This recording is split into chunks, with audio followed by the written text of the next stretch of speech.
High all government job aspirants, welcome to my YouTube channel যে studies for government jobs. তো আজ আমি discuss করছি তোমাদের জন্য নতুন একটা জব রিক্রুটমেন্ট আউট হয়েছে যারা ডিফেন্স সার্ভিসে জব করতে চাও তাদের জন্য। ওকে, এটা দেখো 28/10/2020তেই পাবলিশড হয়েছে এবং এটার ফর্ম ফিল আপের লাস্ট ডেট হচ্ছে 17/11 মানে 17ই নভেম্বর 2020। ওকে, এই এক্সামটা কন্ডাক্ট করবে UPSC, union public service commission, এবং জব রিক্রুটমেন্টের নাম হচ্ছে কম্বাইন্ড ডিফেন্স সার্ভিস এক্সামিনেশন, যেটাকে আমরা সিডিএস বলে থাকি। ওকে, সিডিএস এটা 2021-এর সিডিএস 1।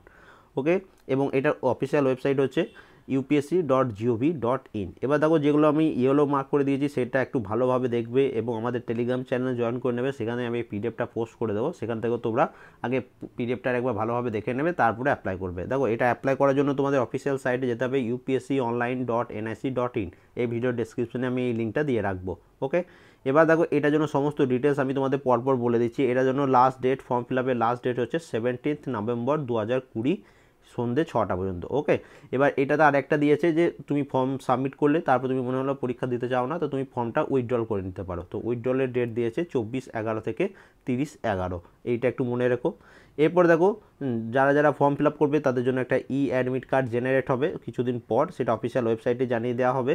ওকে, তো এবং সেটা তোমাদের upsc.gov.in এই ওয়েবসাইট থেকেই তোমরা অ্যাডমিট কার্ড ডাউনলোড করতে পারবে। ওকে, এবার পেনাল্টি ফর রং অ্যান্সার, তো পরীক্ষা যখন দেবে তোমাদের যে অবজেক্টিভ টাইপের এমসিকিউ টাইপের প্রশ্ন হবে এবং সেটাতে নেগেটিভ মার্কিং থাকবে। এবার কত নেগেটিভ মার্কিং থাকবে সেটা এখানে বলা নেই, এবং তার সাথে তোমরা এখানে দেখে নাও, এখানে যে written exam for the board written and marking answer, মানে ওএমআর সিটের উপর তোমাদের পরীক্ষা হবে, অফলাইন পরীক্ষা হবে। তোমাদের ব্ল্যাক বল পেন দিয়ে পরীক্ষা দিতে হবে, কোনো ব্লু বল পেন ইউজ করলে হবে না, তোমার খাতা ক্যান্সেল হয়ে যাবে। ওকে, এরপর দেখো নেক্সট যেটা বলেছে, এখানে তোমাদের মোবাইল ফোন নিয়ে যাওয়া ব্যান্ড করে দিয়েছে, তো এটা একটু জেনে রাখবে। তারপরে দেখো, যেটার জন্য তোমরা ফর্ম ফিল আপ করবে CDS combined defence service exam, এটার এক্সাম হবে 7 ফেব্রুয়ারি 2021-এ। এবং যদি কোনোরকম কোনো সিচুয়েশান চেঞ্জ, মানে খুব খারাপ সিচুয়েশন হয়ে যায় করোনা ভাইরাসের জন্য, তাহলে ডেটটা চেঞ্জ হতে পারে, সেটা এখানে দিয়ে দিয়েছে। এবার কাদের জন্য কতগুলো পোস্ট আছে সেটা একটু দেখে নাও, এবং বলে রাখি এটাতে মহিলারাও কিন্তু অ্যাপ্লাই করতে পারবে। সব পোস্ট না হলেও কিছু পোস্টের জন্য মহিলারাও অ্যাপ্লাই করতে পারবে, মানে ফিমেল ক্যান্ডিডেটরা অ্যাপ্লাই করতে পারবে। তো সবার প্রথম দেখো, ইন্ডিয়ান মিলিটারি একাডেমি দেহরাদুন, এটাতে টোটাল পোস্ট হচ্ছে 100। কাদের জন্য কত সেটা কিছু বলা নেই, এখানে বলে দিয়েছে যদি এনসিসি সি সার্টিফিকেট থাকে তাদের জন্য 13টা ভ্যাকেন্সি রিজার্ভ এই 100টা ভ্যাকেন্সির মধ্যে। তারপরে দেখো, ইন্ডিয়ান নাভেল একাডেমি, এটার জন্য তোমার টোটাল পোস্ট হচ্ছে 26 এবং 6টি ভ্যাকেন্সি হচ্ছে এনসিসি সি সার্টিফিকেট জন্য তোমাদের রিজার্ভ। তারপরে দেখো, এয়ারফোর্স একাডেমি হায়দ্রাবাদ, এটাতে তোমার 32টি ভ্যাকেন্সি টোটাল এবং তার মধ্যে 3টি তোমার রিজার্ভ হচ্ছে এনসিসি সি সার্টিফিকেটদের জন্য। তারপরে দেখো, অফিস ট্রেনিং একাডেমি, মানে এটাকে ওটিও বলা হয়, তো এটা চেন্নাই মাদ্রাসে 170টা পোস্ট এবং এটার জন্য কোনো রিজার্ভ এখানে দেখাচ্ছে না, এবং এটাতে মহিলারা বা ফিমেল ক্যান্ডিডেটরা অ্যাপ্লাই করতে পারবে। Officer training academy Chennai Madras, এটা আলাদাভাবে আর একটা রয়েছে, তো এটাতে দেখো সরি, এটা মেল ক্যান্ডিডেটদের জন্য 170টা এবং দেখো ওমেনদের জন্য তোমাদের 17টি পোস্ট রয়েছে। তো ওমেনরা শুধুমাত্র এই পোস্টের জন্য অ্যাপ্লিকেবল, বাকিগুলো সব মেল ক্যান্ডিডেটরা অ্যাপ্লিকেবল। ওকে, টোটাল পোস্ট হচ্ছে 345টি। ওকে, খুব ভালো একটা জব, গ্র্যাজুয়েশন লেভেলের জব, খুব ভালো। যদি কেউ অ্যাপ্লাই করতে চাও তো খুব ভালোভাবে প্রিপারেশন নিও। ওকে, এবং এখানে লিখে দিয়েছে দেখো, since women candidate are eligible for OTA, OTA মানে হচ্ছে কি অফিসার ট্রেনিং একাডেমি, এই পোস্টের জন্য টোটাল 17টি পোস্ট রয়েছে। ওকে, নেক্সট দেখো, এখানে আরও ডিটেলস রয়েছে, তোমাদের সব জানতে হবে, আমি তোমাদের বলে রাখছি। দেখো, এনসিসি সি সার্টিফিকেট থাকলে তোমরা একটু অ্যাডভান্টেজ পাবে, তো অবশ্যই যদি কারো কাছে থেকে থাকে সেটা অবশ্যই ফর্ম ফিল আপের সময় শো করবে। দেখো, তোমাদের পরীক্ষা সেন্টার দেখো, কাছাকাছি এক্সাম সেন্টার বলতে যারা ত্রিপুরা থেকে আছো তাদের আগরতলা, এবং আমাদের ওয়েস্ট বেঙ্গল থেকে যারা আছো তাদের কলকাতা শুধু। ওকে, আগেরবার শিলিগুড়িও ছিল কিন্তু এবার তোমার শিলিগুড়ি অপশানে নেই, তো কলকাতাতেই ওয়েস্ট বেঙ্গলের স্টুডেন্টরা ফর্ম ফিল আপ করবে। এবং ফর্ম ফিল আপ করার সময় তোমাদের যদি 2-3টে এক্সাম সেন্টারের নাম চায় তো সবার প্রথম কলকাতা দেবে, তারপরে আগরতলা দেবে, তারপর কাছাকাছি পাটনাও দিতে পারো। ওকে, এরকম পরপর দেবে। নেক্সট দেখো, কন্ডিশন ফর তোমাদের যেটা যোগ্যতা যেটা চাইছে সেটা হচ্ছে তোমাকে ভারতীয় হতে হবে, এবং তার সাথে তোমাদের দেখো এখানে এজ লিমিটটা সব থেকে বেশি ম্যাটার করছে। তো আইএমএ প্রথম যেটা পোস্ট, এটার জন্য তোমার ডেট অফ বার্থ 2 জানুয়ারি 1998 থেকে 1 জানুয়ারি 2003-এর মধ্যে হতে হবে, এর আগে বা পরে হলে তুমি not applicable. Okay, for Indian naval academy, এটার জন্য কি বলেছে, আনম্যারিড হতে হবে, মেল ক্যান্ডিডেটরাই একমাত্র অ্যাপ্লাই করতে পারবে, বোথ আগেরটার জন্য এটার জন্য, এবং এটাতেও তোমার ডেট অফ বার্থ 2 জানুয়ারি 1998 থেকে 1 জানুয়ারি 2003-এর মধ্যে তোমার ডেট অফ বার্থ হতে হবে। এয়ারফোর্স একাডেমির জন্য যারা অ্যাপ্লাই করতে চাইছো, তোমার বয়স 20 থেকে 24 বছরের মধ্যে হতে হবে 1 জানুয়ারি 2020-এর মধ্যে, মানে তোমার ডেট অফ বার্থ 2 জানুয়ারি 1998 থেকে 1 জানুয়ারি 2002-এর মধ্যে হতে হবে।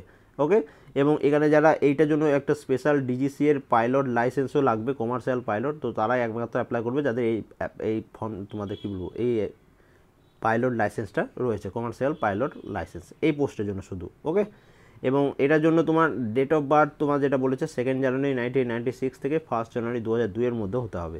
ওকে, 4 নম্বর দেখো, office training academy male candidate যারা রয়েছে, তোমাদের ডেট অফ বার্থ 2 জানুয়ারি 1997 থেকে 1 জানুয়ারি 2003-এর মধ্যে হতে হবে, এবং ওমেন্স যারা রয়েছে, তোমাদের ডেট অফ বার্থ 1997 থেকে 1 জানুয়ারি 2003-এর মধ্যে তোমার ডেট অফ বার্থ হতে হবে। এই ছিল সমস্ত ডিটেলস, এবং তোমরা ফর্ম ফিল আপ করার সময় ওখানে যে তোমার ডেট অফ বার্থটা দেবে সেটা এখানে লিখে দিয়েছে, সেটা কোথা থেকে দেবে, তোমার মাধ্যমিকের যে সার্টিফিকেট রয়েছে সেখান থেকে দেবে, সেখানে তোমার যে ডেট অফ বার্থ যেটা রয়েছে সেটা দেবে, কারণ তোমার আধার কার্ড, ভোটার কার্ড ওইখানে অনেক সময় ভুল থাকে, তো ওইগুলো এরা অ্যাপ্লিকেবল নয়, তো ওখানে তোমাদের মাধ্যমিকের যে রেজাল্ট বা তোমাদের সার্টিফিকেট আছে, ওকে, বা তোমাদের যেটা অ্যাডমিট কার্ড, সেখানে যে ডেট অফ বার্থটা দেওয়া রয়েছে সেটাই তোমরা দেবে সব জায়গাতে। ওকে, এটা যেন মনে থাকে, অনেকজনে এটা ভুল করার জন্য বাদ পড়ে যায়।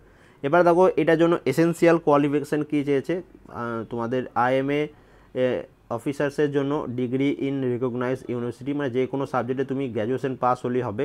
ওকে, তারপরে দেখো ইন্ডিয়ান নেভেল একাডেমি, এটার জন্য degree in engineering from a recognise university, মানে তুমি যে কোনো স্ট্রিম নিয়ে ইঞ্জিনিয়ারিং পাস করলে, বিটেক পাস করলে তোমরা এটার জন্য অ্যাপ্লিকেবল। ওকে, তোমাদের ইলেকট্রিক্যাল ইঞ্জিনিয়ারিং, মেকানিক্যাল ইঞ্জিনিয়ারিং, এরকম যত ধরনের ব্রাঞ্চ রয়েছে তার মধ্যে যে কোনো একটা নিয়ে পাস করলেই হবে, বিটেক কিন্তু ডিপ্লোমাটা হবে না কিন্তু।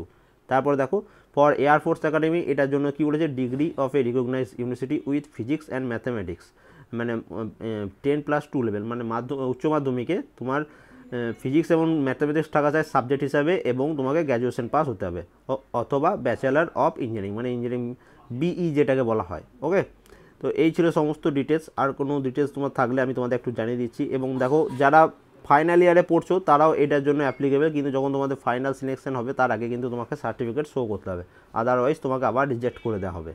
নেক্সট দেখো খুব ইম্পর্টেন্ট আরও কিছু ডিটেলস, ফিজিক্যাল স্ট্যান্ডার্ড এখানে দেওয়া নেই ঠিকমতো, তোমাদের অফিসিয়াল ওয়েবসাইট থেকে দেখতে হবে এটার জন্য ফিজ, তো এটার জন্য ফিজ হচ্ছে 200 রুপিস, এবং যারা ফিমেল ক্যান্ডিডেট আছো, জেনারেল ফিমেল তারাও, এবং বাকি সব আদার্স কাস্টের ফিমেল সবাই জন্য ফ্রি।